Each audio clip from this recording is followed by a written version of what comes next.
유럽인들이 인도의 불교를 고급스럽게 생각하게 된 이유. 불교는 사실 우리에게 있어서 외래 종교죠. 인도의 종교가 중국을 거쳐 한반도에 자리 잡았습니다. 아주 오래전 이야기라 이 사실을 인식하지 못하는 경우가 많지만 이 영상은 인도에서 시작된 종교인 불교에 대한 유럽인들의 인식에 대한 내용입니다. 19세기 유럽인들은 제국주의적인 정서 속에서 식민지의 역사와 문화를 인식했는데 인도에서 이미 사라진 종교인 불교의 재발견도 이 시기에 발생한 사건입니다. 오늘 영상은 인도 데칸대학교에서 수학하신 찐아 인도통 김용준 박사님과 함께합니다. 현재 고려대학교에서 연구교수로 근무하고 계십니다. 큐레이터심이 함께하도록 하겠습니다. 그럼 본격적으로 시작해볼까요? 사실 우리는 어느 정도 불교에 좀 익숙하죠. 네. 우리가 인도 불교를 이제 이야기하기 위해서는 네. 현재 우리가 알고 있는 인도 불교는 이제 재발견된 것이라는 것을 이해할 필요가 있습니다. 이게 듣고 나시면 그럴 수밖에 없겠구나 생각하시겠지만 생각해보면 좀 생소한 이야기일 건데요. 불교의 발상지인 인도에서는 기원 후 한 1300년, 그러니까 지금으로부터 대략 한 최소한 500년 전에는 대부분의 인도 지역에서 불교인들, 특히 이제 출가한 스님들 종단이 사라집니다. 이 불교 연구는 최소한 지금으로부터 한 200년 전부터 서구인들에 의해서 주도되었었는데 네. 일단은 당시에 인도인들 스스로 불교 자체는 잊고 있었는데, 그리고 지금은 지구화가 돼서 불교에 대해서 서구인들도 많이 관심을 가지고 했지만 인도의 불교를 연구를 처음 시작할 때만 해도 불교 자체를 전 세계 거의 대부분의 인구가 잘 모르고 있었습니다. 무슨 이야기냐면 여전히 불교를 믿고 있었던 우리 한국을 포함해서 네. 중국, 일본, 그리고 동남아시아 및 지금 히말라야권 같은 곳이 불교 문화권인데 네. 이곳에서는 자국에 있는 불교를 다시 연구한다든가 근대적으로 연구한다든가 이것도 사실 쉽지 않았을 뿐만 아니라 이 지역 출신 중에서 아주 소수의 일본 학자들 정도를 제외하면 인도 불교 자체를 연구할 수 있었던 역량 자체가 200여 년 전에는 없었습니다. 인도 불교는 새롭게 발견된 불교이고 그 전제 조건은 처음에 인도인들은 아예 잊고 있었고 그리고 당시 불교를 알고 있었던 국가는 인도 불교에 대한 연구를 할 수 있는 형편이 안 됐었고 당시 이제 인도를 연구하고 인도에 남아있는 불교가 뭐지 하면서 연구에 접근했던 사람들은 사실 아예 불교가 뭔지 자체를 모르고 있는 상태가 있었다라는 겁니다. 네. 그런 상황에서 이제 인도에 처음 도착했었던 서양인들은 여러 가지 정보를 얻어서 특히 이제 불상이라든가 탑이라든가 하는 것이 우리가 영어로 붓다라고 하는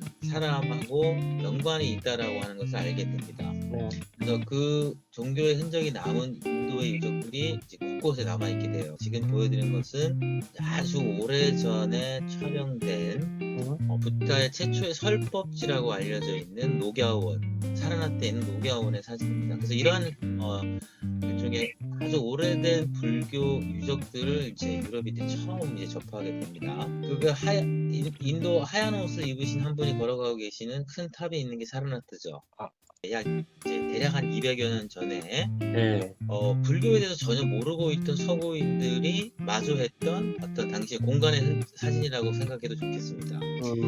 사진을 보면서 설명을 해주시니까 이게 이해가 되는데 네. 지금 보면은 건물지가 이렇게 흙 속에 이렇게 묻혀 있잖아요. 네, 그거를 이집트도 똑같이 이렇더라고요. 네, 그래갖고 지금 거의 이집트에 있는 사원들도 다 이제 흙 속에서 그 흙하고 모래에서 다 이렇게 꺼내가지고 사실 발굴을 한 건데 쉽게 말하면은 이제 고고학에서 얘기하는 그 매스 무브먼트 그것 때문에 특히 이런 데는 막 바람 같은 게 많이 불어갖고 흙이랑 모래랑 막 돌 같은 게 막 날아다니면서 막 쌓이니까 많이 쌓이죠. 그래갖고 다 쌓여가지고 결국에는 그러니까 인위적으로 이게 그 폐허가 됐다기보다도 나중에 이런 흙들이 막 쌓여가지고 이렇게 감춰졌다고 그러고 그 감춰진 것을 나중에 고고학자들이 알아낸 다음에 18, 19세기 때 이제 발굴하면서 다 꺼냈다고 하는데 지금 이 사진 자체가 지금 발굴을 하는 장면이죠.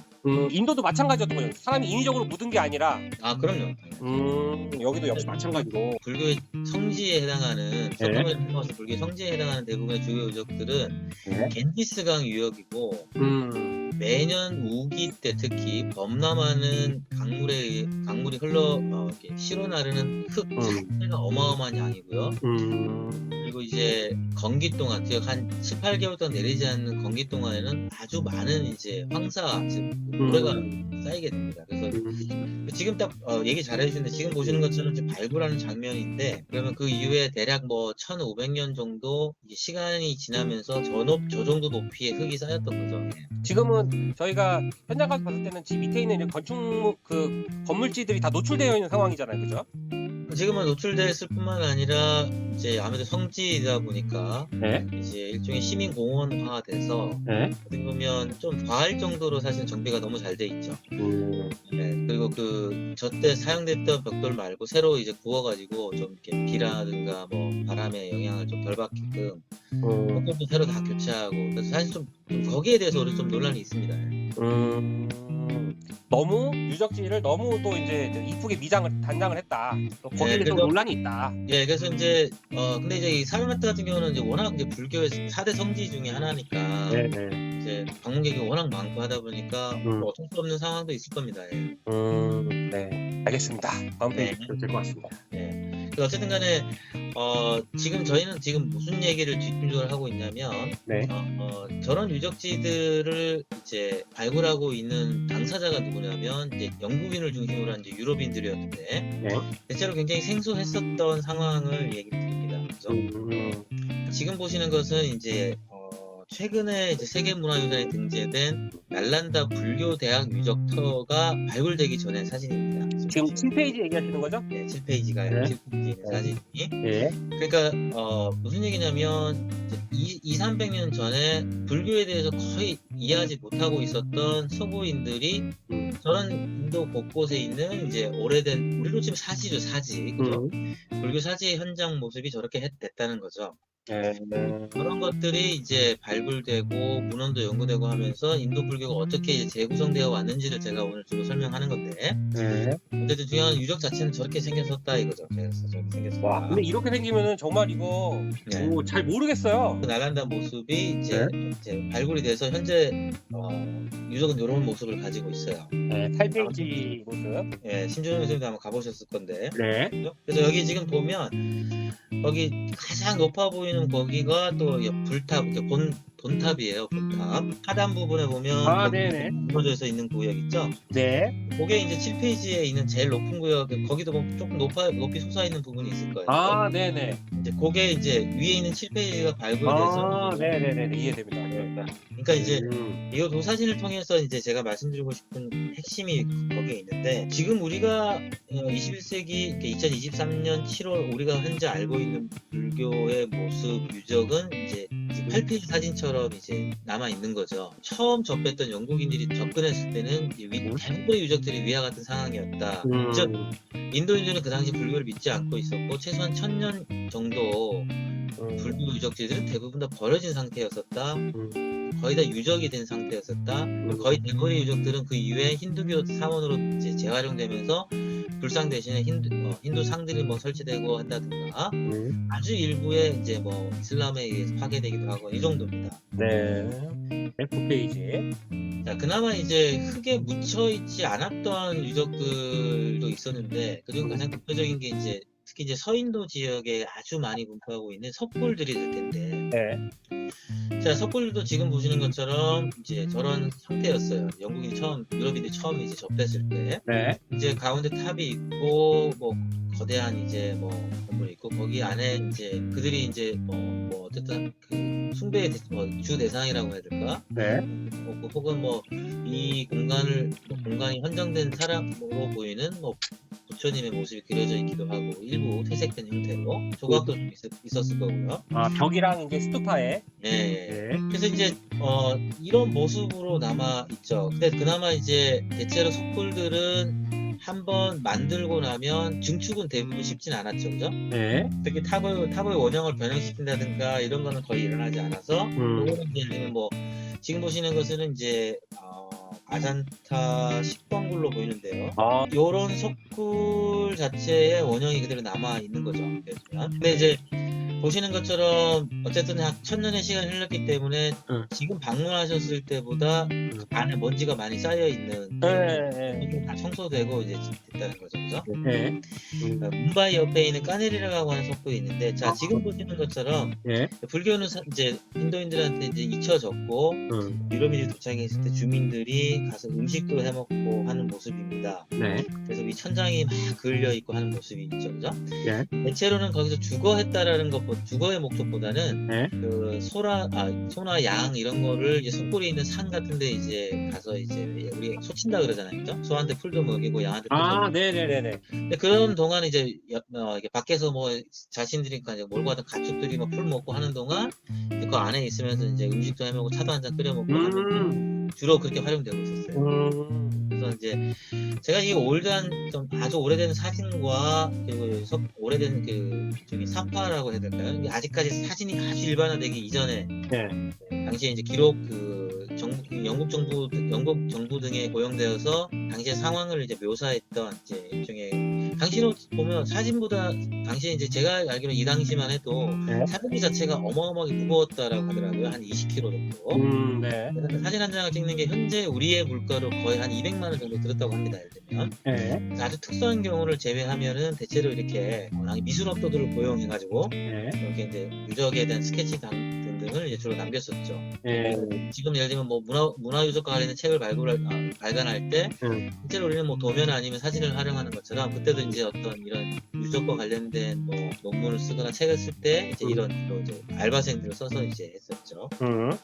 어쨌든 지금 제가 이런 오래된 어떤 인도 유적의 오래된 그 사진과 이런 당시 드로잉을 보여드린 이유는 당시에 이제 200여 년 전에 유럽인이 최초로 불교를 연구할 때 인도 불교 유적들의 모습이고, 가장 중요한 것은 인도인들에게 잊혀져 있었다라는 거예요. 그래서 결국은 인도인들 스스로 불교를 새로 다시 자신의 불교를 연구한 것이 아니고, 우리처럼 어느 정도 불교의 전통이 있어서 불교를 쉽게 이해할 수 있었던, 상대적으로 네. 이 동아시아나 동남아시아나 이쪽에 있는 연구자들이 참여한 것이 아니라 네. 대체로 불교에 대해서 잘 알지 못했던, 그러나 전 세계 곳곳에서 그 지역의 역사와 문명사에 대해서 연구했던 유럽인들에 의해서 재발견된 인도의 불교라고 하는 겁니다. 그리고 지금 우리가 알고 전 세계에 이제 퍼져 있는 뭐 어떤 인도 불교 개론사라든가 인도 불교 문화사라든가 뭐 당연히 이제 한국에 소개되어 있는 이런 내용들도 이때 시작되어서 기초가 다져지고 지난 한 150년, 200년 동안에 서구인들이 연구해 놓은 인도 불교에 대해서 우리가 익숙하게 알고 있는 겁니다. 그러니까 이제 결국은 재발견된 인도의 불교라는 것은 그 지역 주민들이 잊고 있었던 것을 서구인들이 재발견했다, 이렇게 할 수 있겠죠, 그죠? 네. 그래서 이제 어떻게 재발견되어 왔나, 이런 내용을 좀 말씀드리고 싶고요. 네. 이렇게 재발견된 인도의 불교에 있어서 네. 우리가 이해하고 있는 것 중에서 무엇이 좀 부족한가, 그리고 혹시 잘못 좀 연구되어 온 점은 없는가, 이런 것들이 많이 있을 겁니다, 그죠? 네. 인도는 우리처럼 이후에 성원이 유지되지 못했기 때문에 사실 우리가 알고 있는 대부분의 불교 문헌들은 스리랑카나 이웃한 티벳 같은 곳에 이제 승원에 남겨져 있는 오래된 문서 등등을 이제 참고하고 있는 거거든요. 네. 그러다 보니까 아무래도 특히 이제 인도 불교 연구는 아무래도 고고학의 역할이 상대적으로 다른 지역보다는 좀 큽니다. 네. 우리 알지만 한국 불교를 연구하는 것보다 중국 불교를 연구하는 것보다 문헌보다는 그리고 고고학적인, 즉 어떤 유적과 그 유적에 남아 있는 오래된 비문, 그리고 어떤 그리고 고고미술사학적인 그런 연구가 훨씬 더 중요한 역할들을 해왔어요. 사실. 네. 그래서 그 중에서도 이제 특히 이제 제가 관심 있는 것은 이제 고고학은 어떻게 해왔고 최근 어떤 노력들을 하고 있는가, 이제 이런 이야기들을 이제 준비한 겁니다. 네. 인도 불교의 역사를 누가 얘기할 수도 있겠고, 네. 우리가 흔히 알고 있는 보통 이제 원시불교, 그다음에 승단불교, 부파불교, 그다음 소승불교, 대승불교 등등등 해서 불교 내적인 철학적인 이야기를 할 수도 있겠고, 여러 가지를 할 수 있지만 문화사적인 측면을 접근했을 때 가장 중요한 포인트는 시작 자체를 저는 이걸 먼저 좀 짚고 넘어가야 된다고 생각을 합니다. 그 심정쌤도 이제 특히 이제 한국의 그 불교적인 관심이 많으니까 네. 인도도 답사하고 오셨으니까 인도 불교 문화사에 대해서 좀 관심이 생기신 거 아니에요? 그죠? 그렇죠. 예를 들면 탑은 왜 이렇게 생겼고, 네. 청방은 왜 저렇게 하고 뭐 이런 거 있잖아요. 그죠? 네. 근데 그런 모든 정보들에 우선 접근하기 이전에 가장 중요한 첫 번째 기초는 네. 그런 정보들을 만들어내온 과정들이 어땠는지를 먼저 살펴보는 거라 생각해요. 먼저 딱딱한 말로 하면 연구사라고 우리가 하고요, 그죠? 네. 네. 특히 인도 불교는 지금 얘기한 것처럼 이제 이렇게 재발견되어 있다라는 특징이 아주 중요합니다. 제가 다음 페이지부터 준비했던 내용은 네. 서구인들이 이제 불교를 어떻게 이해했는지 네. 그 과정을 쭉 사진들을 통해서 이제 제가 말씀을 드리는 거죠. 1부는 여기까지입니다. 2부에서 다시 뵐게요.